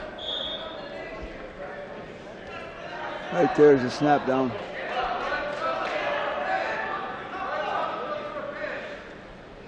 So at the end of the match, I want to ask you about, assuming Powers bonus points here, it's going to be maybe a 2 or 3 point duel. We've got to wrestle through that situation. Snap him down, get 2 more. I have a conversation about moral victories. Is there such a thing? We don't have to talk about it now, but with a team that's ranked and you come in and make a duel close with them, what does that say to the team? Well, I think the Jayhawks definitely will wrestle better this week than they did last week. They can tell that they've at least had some competition. I think the key to this dual meet today was, like you said, giving up 4 falls and not being able to make up with the bonus points. Yeah. 8 seconds left now. Powers up 12-3. And that will be the major worth 4 points. So end up 2 point difference. 24-21. 21, okay. Yeah, those falls at 25 and 33 hurt. Yeah. Ward won a good match at 41, 7-4. Bunce then won 2-1. Sampson. That was a big win for Bunce because Kidder, this one was supposed to be one of their better men. He qualified for the Nationals last year. Yeah, that should give Bunce some momentum moving forward, I would guess. Sampson with a tech fall at 57. Jimenez with a 10-7 win at 65, and then you run into another pin at 74. Huge win, another situation just like you were talking about at 49. Bronson Jewell over the national qualifier in overtime, 9-5 win. And then the fall at 97 was kind of the backbreaker, and Powers major gives us a 24-21 win. Where are the Jayhawks right now in terms of their season? Are they about a third of the way through it? No, they're probably, this is their second competition. They'll have a total of 6 competitions. Okay. And then they'll have their district tournament and then the national tournament. So when we talk about last weekend, it sounds like they were pretty rusty. This weekend, a 3-point duel with a ranked team. You feel like they're headed in the right direction? Yeah, I think so. Their issue, I think, right now is the bottom. Stepping up, moving their feet, moving their hips, getting some motion off the bottom instead of just dropping down on the whistle. And position as far as riding is concerned, getting too high, putting the legs in but not staying up on top of the hips. Well, that bottom work, if your bottom position's an issue, you're going to give up pins. Right. Especially at this level, these guys all know, they know how to wrestle on top, they know how to make things tight. The longer you stay underneath somebody, the more chances you give them to hammer you. This is an exhibition match at 165. This is going to be Kelly from Henry Ford against Drago. Yeah, Dragon. The Dragon.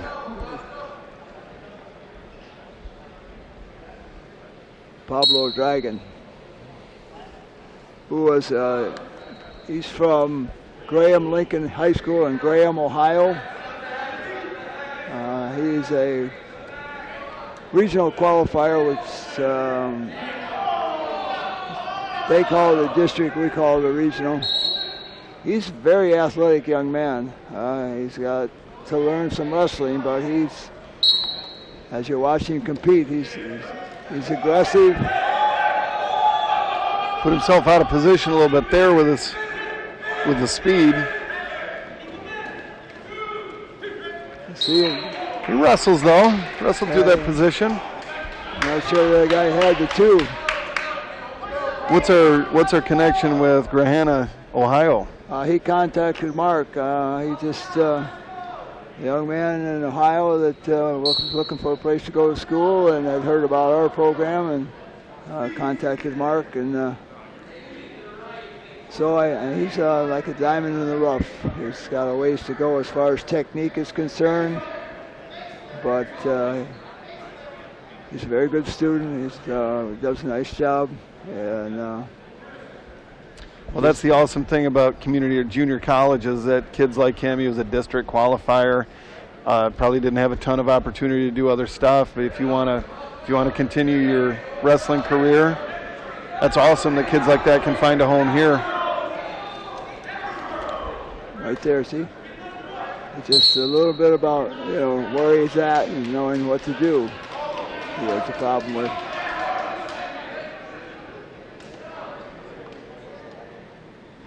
Yeah, I think in the dual meet, I think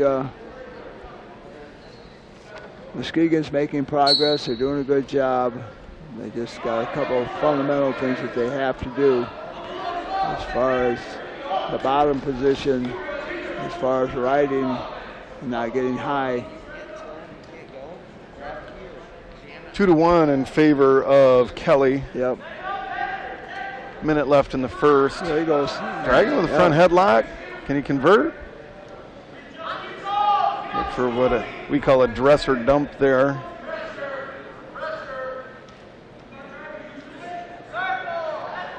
Tuck. He's got to tuck his head and go. And he's on his knees. He could apply a little bit more pressure too. There he goes. There he goes.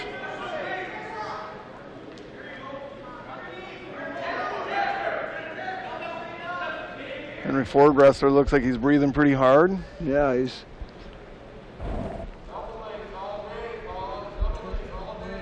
Pablo just stays on the offense and keeps taking his shots. I think he'll score.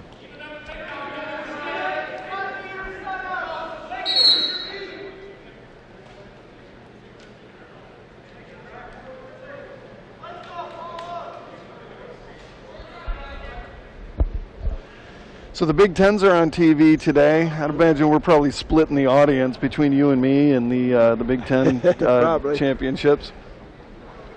Yeah, they're going to be very, very competitive today. We watched a little bit of the first round this morning for a little while, and there were a couple upsets, and I'm sure there's been more. So, yeah, I'm anxious to. I taped it this morning, so I'll go back and watch the matches, and then the semis will be at 7:30 tonight, and that's going to be very competitive. That'll be a fun round. Of course, I coach with two boys that they're not boys anymore that wrestled at U of M, and of course I'm a Penn State fan since I was a little kid. So, do the Nittany Lions have a chance to break the top 3? Oh yeah, the Big Tens I think will be Iowa first. They've got 10 guys that are all ranked. They've got I think 5 number 1 seeds and a couple of, I think 3 number 2 seeds. So they're going to be hard to beat. Penn State brought out 5 freshmen that are pretty tough. Their 25-pounder lost this morning.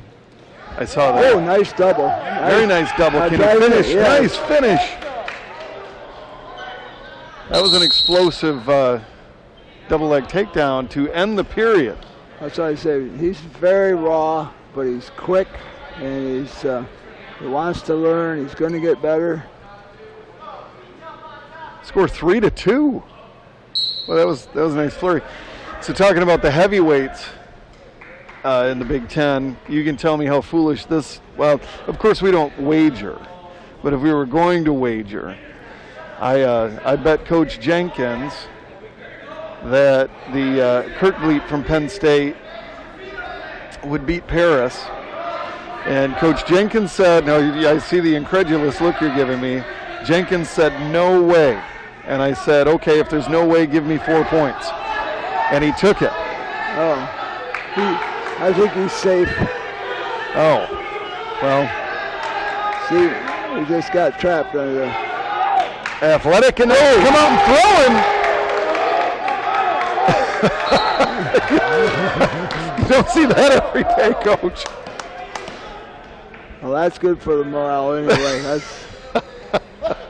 That was, if you are watching this on the computer, you definitely want to rewind that one. Was that some kind of, that was like a Jap whizzer of some kind? What was that? Looked like a lateral drop. Was it just, I'm more athletic than you throw? Over and under and lateral Was that a lat drop? Yeah. All I saw was feet. Yeah. Yeah, that was, like I said, he's very raw, but he's quick, and he's aggressive. Well, and apparently fearless, because that was out of a scramble, and he didn't hesitate. No, I think that that'll be good for him too. I'll give him some self-confidence and feel that he can. When you're calling play-by-play like that, isn't that what you're supposed to do? Just giggle? Yeah. I did pretty well there. You did. You're beside yourself. You didn't know what to say. Well, I was battling my emotions. You just told me my bet on Kirkleet was so bad. I was sad. Yeah, I know. I was surprised. He's pretty tough, but the top 3 heavyweights in the Big Ten are pretty hard to beat. This is going to be Mustafa from Henry Ford against Alex Trim. Jimenez. It's Trim, I think. Well, Coach Brunger's handwriting leaves a little to be desired. Yeah, no, this is Imus. I skipped a weight. This is 97. Imus against Trim. Trim gives up the takedown there. Imus with a leg in real deep.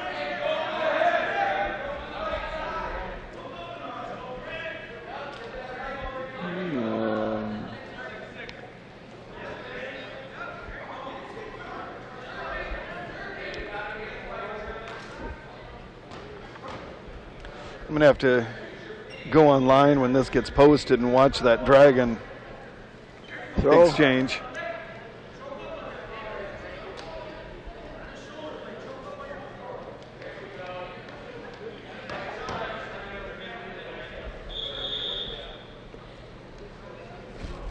And along with apparently considering my life choices in terms of the wrestlers that I picked to bet on.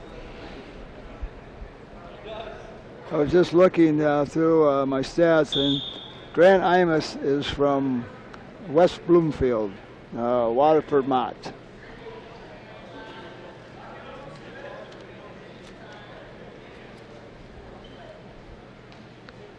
So again, Trim has got to get up to a base. You see he's holding that leg across his body, and that's all he's doing is helping Imus with his ride.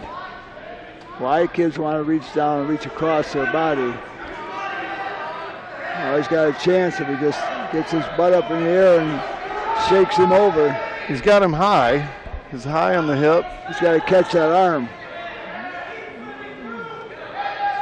That's the one. There you go. If he could swim his right arm in between, that's not it. That might get a power half. He's got to shake him over. There you go. Just shake him again, get him up. Nope. He went with the pressure. 44 seconds left in the, is this the first period or the second? This is first period. First period. Imus with a 2-0 lead and 2 minutes of riding time. Trim to his feet. There's a potentially dangerous. And a stalling call on the top man. Yeah, that is stalling.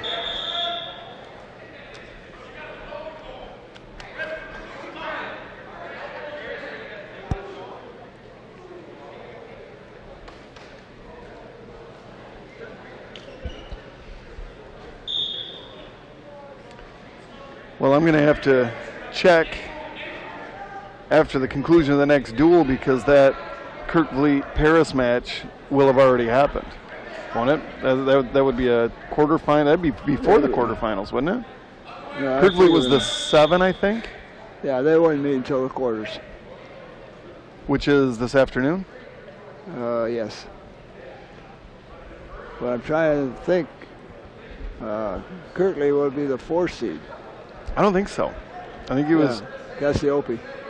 He what? Cassiope from Iowa. Is the 4. No, he's 3. Yeah. No, I don't think. I think Kirkvliet was the 7. Oh, was he that low? I think so. Yeah, they might have put the kid from Lake Fenton for Wisconsin, Hilger. Yes. Hilger. I'm almost positive. I didn't look at the seeds, but I thought he would be on the same half as Stevenson.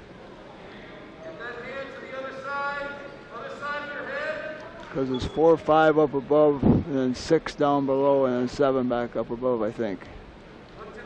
8 down below. I can picture it. I want to say they're in consecutive quarter brackets, but I could be wrong. I usually am. No, not always, but as a rule. As a rule. I don't know that I've ever been correct in a debate with you about something concerning wrestling. Right. I don't know that. I'd have to see the chart, but I know 5 and 6 are in the same quarter, and 7 down, 8 up. 4, 5, 6. No, I think 7's back up on top. 8's down below. Then I think he's the 8. Looks like he's got him caught. This is trouble. Good trouble. He's got to get some position, but his hips down. Uh-oh. Put your hips down now. He's got to let him off the hook. Oh. No points. He had him trapped. He could have put him away.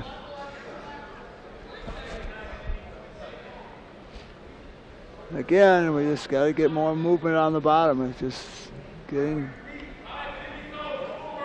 in bad positions because they're not moving their feet.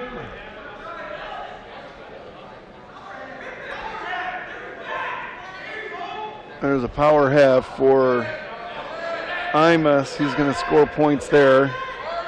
And again, Trim is just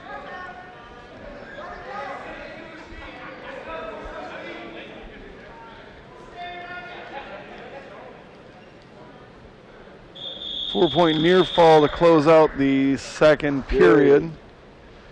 That'll give Imus a 6-0 lead. Yeah, Trim's had a couple opportunities to score. He just inch or two away from it. He just needs to get up. He had Imus in a real good position for Trim, bad for Imus, but Imus did a nice job at not panicking.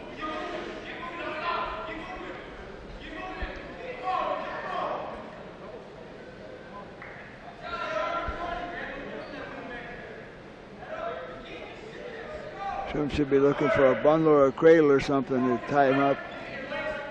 He's got a power half there on the left, looking for now. He lost it. Oh, it was nice. He meant that crossface, by the way. He got his attention anyway.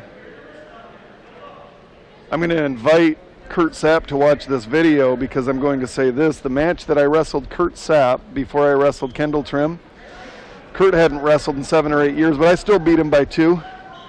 Trying to jam that cradle together.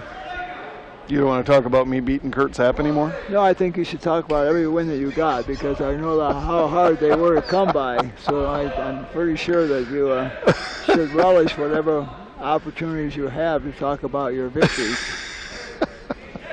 Especially the ones over Kurt Sapp? Especially the ones over Kurt Sapp. Oh, well, that's disappointing. Tom Jenkins showing us the score between Paris and Kurt Vliet. Kurt Vliet up, Paris up 4-0. Well, you owe me 4 points. We're tied. That's right. Locked hands. On Trim. That'll make it 7-0.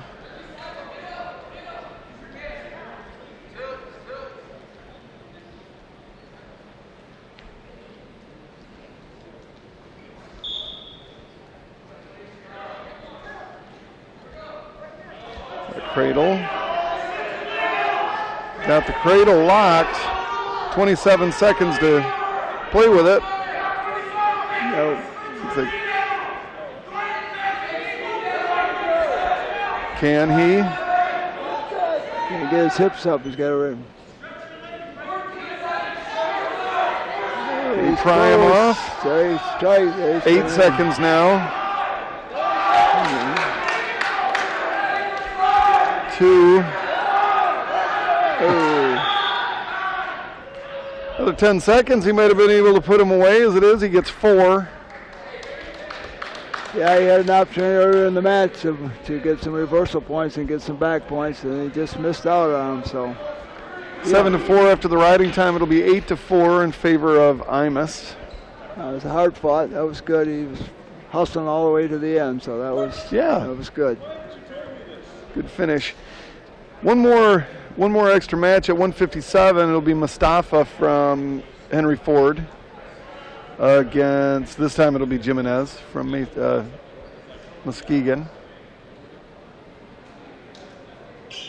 Yeah, Julian did a good job in the first match. He was able to hang on and do a nice job of finishing the match and winning. Yeah, nice 10-7 win over Valente. Yeah, I mean, I think the Jayhawks wrestled well, most of the matches. They just got caught in a couple bad situations at 97 and the first 2 weights at 25 and 33. I haven't seen Hill come back. He looked like he was holding his shoulder as he went down the locker room. Yeah, I don't think he'll be back today. And our other 97-pounder who was a national qualifier last year, Jake Renfer, is out with some bad ribs right now. So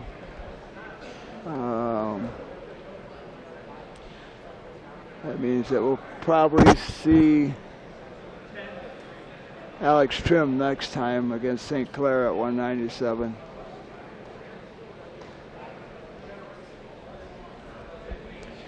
And they'll have, St. Clair Community College. Yeah. Well, I saw that at 197, I saw the name Robert Jewell. Yes. And it confused me because there was a Jewell. There's 3 of them. Oh. We wrestled against a Jewell. Oh, yeah, at 184, there was Bronson Jewell. There's our guy. And for St. Clair, there's Jack Jewell at 174 and Robert Jewell at 197. Didn't know there were that many Jewels in the world. That's what confused me. At 197, Trim will take on, looks like Jewel. And Robert Jewell is a transfer from Henry Ford. He qualified 2 years ago for Henry Ford.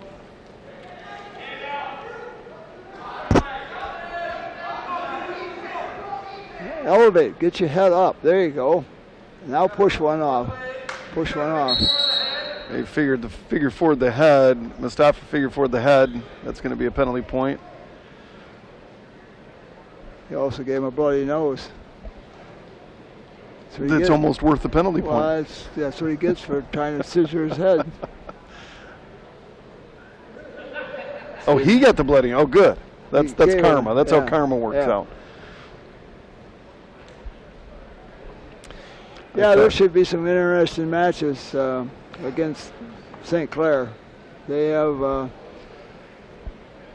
think, 1, 2, 3, 4 kids that qualified for the Nationals last year.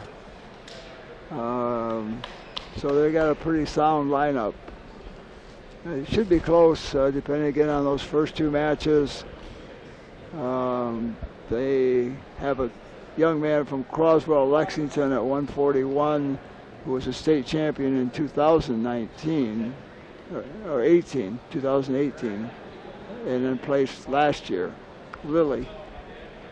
You probably saw him because they're Division III. Yes. Cross Lex had a kid a couple years ago. Well, now that I'm saying that, it might have been Essexville Garber. I can't remember which, but what happened here? Default, I think. That was an incredible tilter. I don't know if it might have been this guy. You know, I'm getting older. My memory sometimes fails me, but state champion from Cross Lex. Yeah. He was about 135 pounder. Mm-hmm. Yeah.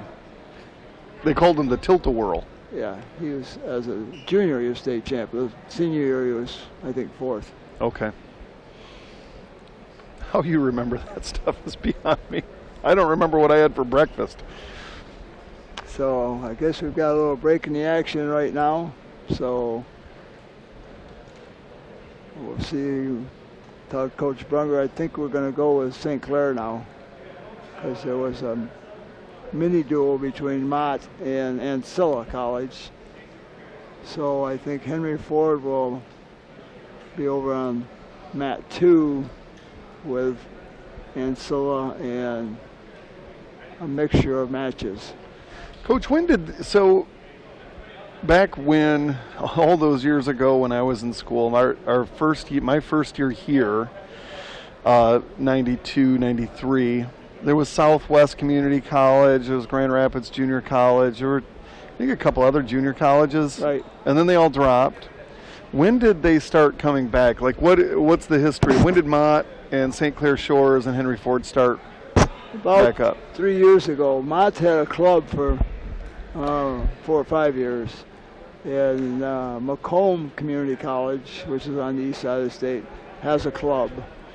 But Mott came back in this year, and St. Clair came back 2 years ago.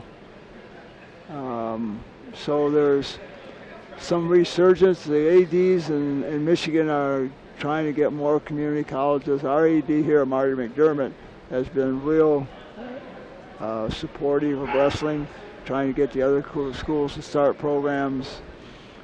Chad Voss, the AD at St. Clair Community College, is doing a good job with that program. He's helping them. Jason Kling, their coach, is a former high school coach at KPAC. So they've been real good about supporting the programs. So it should be a good duel with St. Clair. There'll be a couple of matches that should be close. But I'm not sure what they're doing now, who's going to wrestle who, but I know that in the 3rd round, we're supposed to wrestle St. Clair. So I don't know what we're going to do now, but I don't think we'll have any matches right now, so we can take a break and be back to the action, I think. Okay.